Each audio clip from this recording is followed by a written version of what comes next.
Sa nakaraang video ay natapos tayo na kung saan ay lumuhod at sumubsob sa harapan ng ating bida na si Jiang Qirin ang kanilang cook na si Wen Chan upang hayaan siya nitong turuan patungkol sa paggamit ng life sword para sa kanyang pagluluto.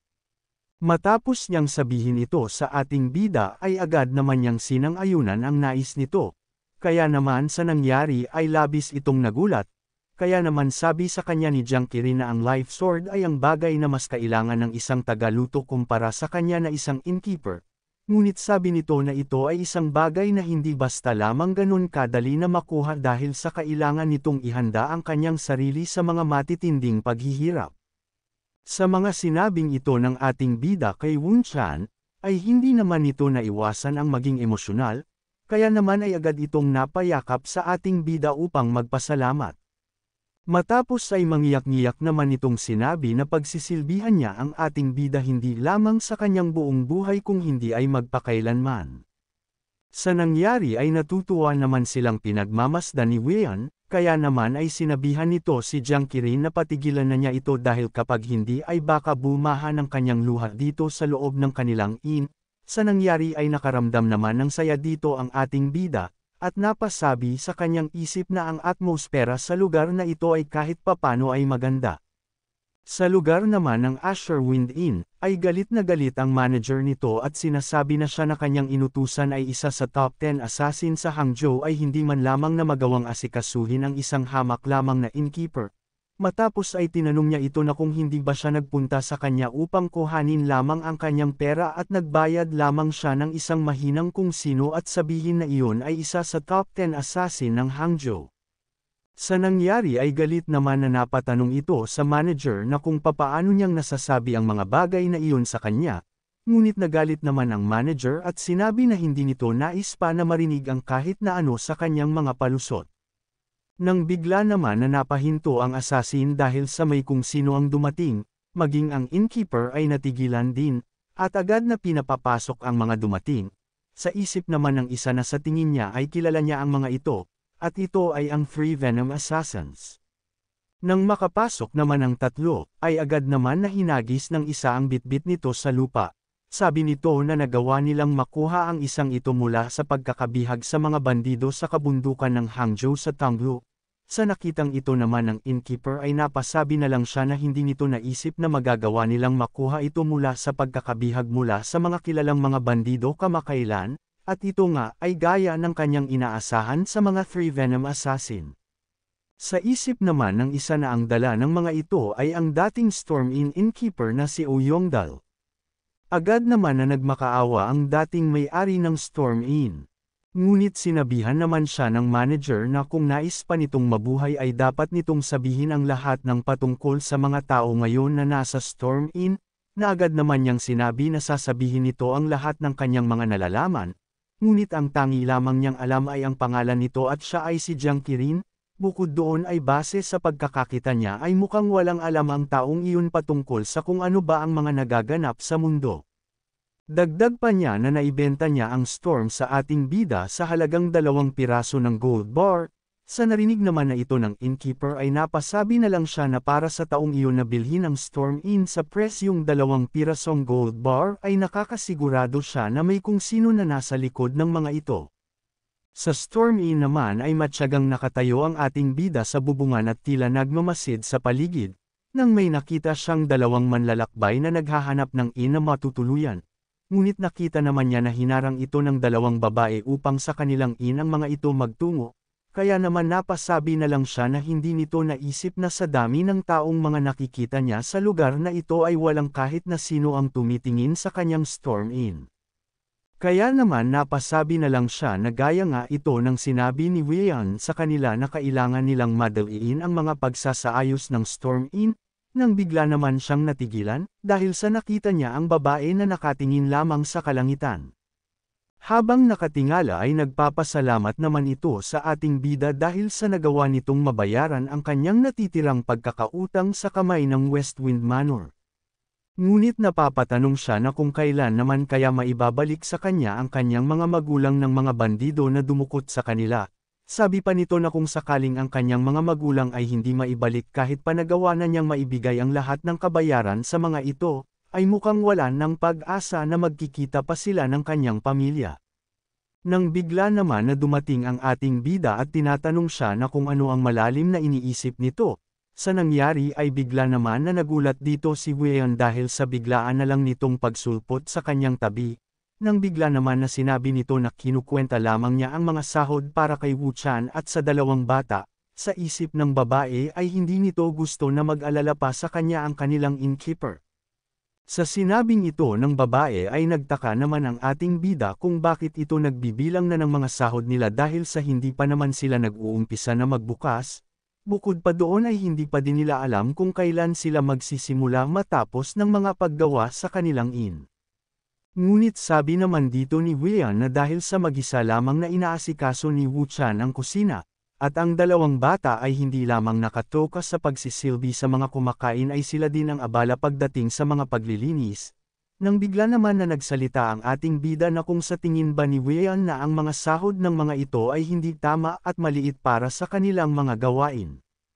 Hindi naman ito sinang-ayunan ng babae, ngunit sabi naman dito ng ating bida na hindi niya dapat bigyan ang mga ito ng mas maliit pa sa kung magkano ang ibinibigay ng ibang mga inn na nakapaligid sa kanila. Na agad naman na sinang-ayunan ni Wheon, sa nangyari ay nagtaka naman sa kanya ang ating bida.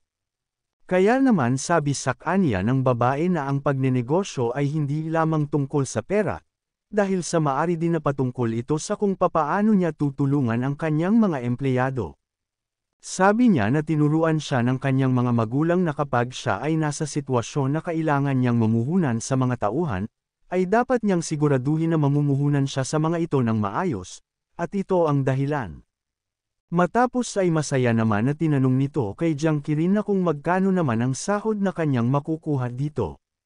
Sabi naman dito ng ating bida na dahil sa siya ay ang namamahala sa lahat na parang isang manager, nang bigla naman na sinabihan siya ni Wheon na binili siya nito sa halagang 325 nyang, at ito ay 65 ulit na mas mataas para sa buwanang sahod ni Wu-chan bilang tagaluto at dapat nitong matatag na sabihin sa kanya na hindi kung sakaling susubukan niyang humingi ng sweldo, dahil sa hindi pa naman niya nagagawang mabayaran ang presyo na kanyang ibinayad. Ngunit sinabihan naman siya ng ating bida na ang halaga ng kanyang ibinayad ay upang maging parte siya ng kanilang pamilya at ang bagay na iyon ay hiwalay. Kaya naman ay tama lamang na makakuha siya ng sahod na katumbas ng kanyang mga ginagawa. Kaya naman dahil dito ay sinabi ni Wheon na kung ganun ay ang gawin nila ay bibigyan siya ng ating bida ng 10% ng purong kita ng inn. At ito ay ang tira matapos na mabawas ang mga gastos sa mga sangkap, sahod ng mga empleyado at ng iba pang mga gastusin bilang kanyang sahod. Ngunit sabi naman dito ni Jiang Qirin na kung ganun ang kanilang gagawin ay hindi ito makakakuha ng sapat para sa kanya. Sinabihan naman siya ni Wheon na hindi na nito pa kailangan na mag-alala sa bagay na iyon dahil sa tutulong siya upang mas umunlad ang kanilang storm inn upang makakuha sila ng malaking kita at porsyento sa kanyang sahod. Sa sinabing ito naman ng babae ay sinang-ayunan naman ito ni Jiang Qirin at sinabi na naniniwala siya sa abilidad ni Wheon. Kaya naman dahil dito ay masayang sinabi ng babae na kung ganun ay mauuna na siyang pumasok sa loob, dahil sa kailangan pa niya na matignan ang mga lumang accounting book na naiwan ng dating innkeeper ng Storm Inn. Bigla naman na napangiti dito ang ating bida at napasabi na ngayon ay ang kanyang mga nakatagpo ay mga totoong mabuting miyembro ng pamilya, ngunit bigla naman siyang natigilan, dahil sa may kung sino ang naramdaman niyang nagmamasid mula sa itaas. Kaya naman ay agad siyang nagmadali na umakyat sa bubong, at nang matagumpay siyang makarating sa itaas, ay nakita naman niya ang tatlong asasin at tinatawag siya sa tunay na pangalan ng ating bida. Kaya naman dahil dito ay napatanong si Jiang Qirin na kung bakit nila siya kilala, ngunit sinagot naman siya ng isa sa mga ito na naparito sila upang paslangin siya, kaya naman ay agad nang sumugod ang tatlo sa ating bida. Sa nangyari ay agad naman din na sumugod si Jiang Qirin at sinasabi sa mga ito na kung sa tingin ba nila ay makakaya nilang gawin ang nais nila ay nagkakamali ang mga ito, kaya naman nang umatake ang isa, ay agad na nakaiwas dito ang ating bida, at mabilis na nadekot siya sa kanyang kamay. Sa ginawang ito ng ating bida ay gulat naman ang isa, kaya naman ay agad nang sumunod ang dalawa upang tumulong, ngunit dahil sa mabilis na paggalaw ni Jiang Qirin, ay madali lamang niyang napatalsik ang kanilang mga sandata. Matapos ay agad naman niyang tinanong ang mga ito na kung sa papaano nila nagawang malaman ang kanyang pangalan, ngunit galit naman na sinabi ng kanyang hawak-hawak na si Satanas ang tanungin niya patungkol doon kapag siya ay patay na, kaya naman ay agad itong kumawala mula sa pagkakahawak ng ating bida at agad na nagsagawa ng isang pag-atake na agad naman nitong naiwasan. Matapos naman na makabalik ng isa sa mga kasamahan nito ay muli silang sumugod ng sabay-sabay kay Jiang Qirin. Sa isip naman ng ating bida na mukhang ang mga ito ay hindi natatakot sa kanya at ang mga ito ay nagtataglay ng mga matatatag na mata at malalakas na pakiramdam. Kaya naman dahil dito ay napasabi na lang siya na naaalala niya sa mga ito ang mga Keshak Body Squad na mayroon ng Koblai, dahil sa ang mga ito ay aatake sa iyo hanggang sa sila ay mamatay. Ang mga ito ay mga matatatag at mababanggas na mga tao at upang magawa silang mapigilan ay kailangan na paslangin ang mga ito, kaya naman ay napapatanong siya na kung hindi kaya ay ang kanyang nakaraan ay hinahabol na siya ngayon, matapos ay agad naman siyang naghanda. At agad na ipinang-atake sa bubungan ng kanyang Storm-In, sa nangyari naman ay nagtataka ang mga assassin na kung anong nangyayari dahil sa bigla na lang na nabalot sila ng makapal na alikabok. Kung umabot ka na sa parte ng video na ito ay maaari lamang na i-click ang like at super thanks sa baba bilang pagsuporta. Maraming salamat. Sa kabilang banda naman sa isang kabundukan, sa Hebei Province, Wudang Mountain, ay nabigla naman ang Wudang Sect Grand Elder na si Teo dahil sa pagbabalik ng dati niyang isa sa kanyang disciple na si Bu Hunhua, matapos ay agad naman na nagbigay ito ng galang sa Grand Elder. Matapos ng ilang sandali ay nagtanong naman ang Grand Elder sa binata na kung sinisisi ba siya nito, ngunit sabi naman sa kanya ni Hunhua na ang nangyari sa kanya ay ang kanyang tadhana, kaya naman ay sa papaanong dahilan siya nito masisisi. Sabi ng Grand Elder na narinig niya sa mga balita na ang naganap ay ang pinakamatindi at mapanganib na digmaan bukod sa iba pa. At ito ay ang Northern War, dagdag pa niya na dahil sa ang Yuan Dynasty ay umatras na patungo sa Hilaga. Ay sa tinangin niya na ang ibig sabihin lamang nito na ang mga iyon ay mas lumakas na, sinang-ayunan naman ito ng binata habang nagpapalabas ng death energy sa kanyang buong katawan. Sa isip naman ng matanda ay napapatanong siya na kung sa papaanong paraan siya napuno ng killing intent, bukod pa doon ay 10 taon na ang nakakalipas, at noon ay ang kanyang mga mata ay punong-puno ng purong enerhiya. Kaya naman ay sinabihan niya ang binata na sumunod ito sa kanya dahil sa magtutungo sila sa Five Red Cliff, na kung saan ay nagawa niyang makipag-isa sa kalikasan noon. Dagdag pa niya na ang killing intent na mayroon sa kanyang katawan ay magagawang mahugasan matapos na magawa niya ulit iyon. Ngunit nagtaka naman sa kanya ang Grand Elder dahil sa hindi ito sumusunod sa kanya, kaya naman ay napasabi na lang ito na mukhang hindi pa balak ng kanyang disciple na magbalik muli sa Wudang Sect.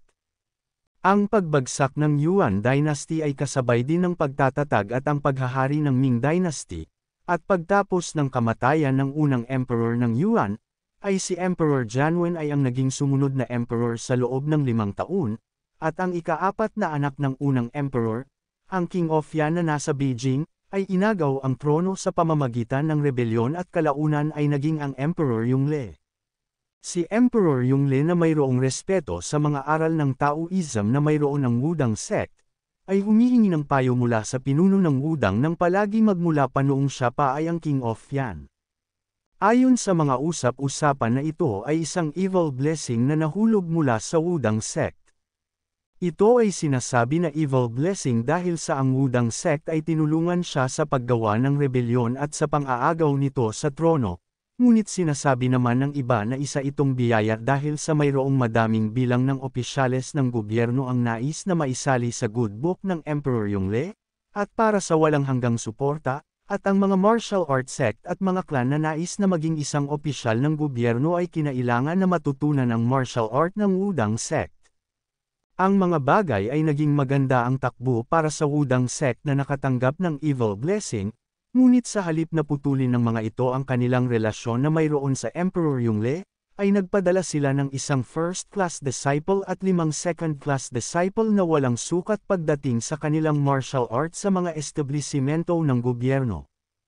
Ang iba sa mga ito ay naging mga opisyal ng gobyerno at ang iba ay naging mandirigma upang ibuwis ang kanilang mga buhay sa digmaan, at matapos lamang ng 10 taon, ang isa sa mga disciple, ang first-class disciple na si Buunhua na ipinadala para sa pagsali sa Northern War ay nawala na ang loob sa Wudang Mountain. Matapos na makabalik ni Wunhua ay sinabihan naman siya ng kanyang kasama na 10 taon na ang nakakalipas mula nang siya ay nanirahan at lumaki sa Wudang sect, kaya naman ay tinanong niya ito na kung nais pa ba nito na magtagal pa. Sabi naman nito na sapat na para sa kanya na mabating muli ang kanyang master. At kung magtatagal pa siya sa lugar na ito ay mahihirapan na siya para magpatuloy. Sa sinabing ito ni Wunhua ay napasabi naman si Crimson Dragon Cavalry Squad na si Makni Jingo na hindi niya inasahan na may ganito siyang parte ng pagdedesisyon sa kabila ng pagkakakilala nila dito bilang isang rasyonal, kaya naman ay tinanong siya nito na kung ang ibig ba na sabihin nito na ang iba nilang mga sinumpaang kapatid ay hindi na din magagawa na makabalik sa kanila ngayon dahil sa nagtagal sila sa lugar na kanilang mga pinuntahan.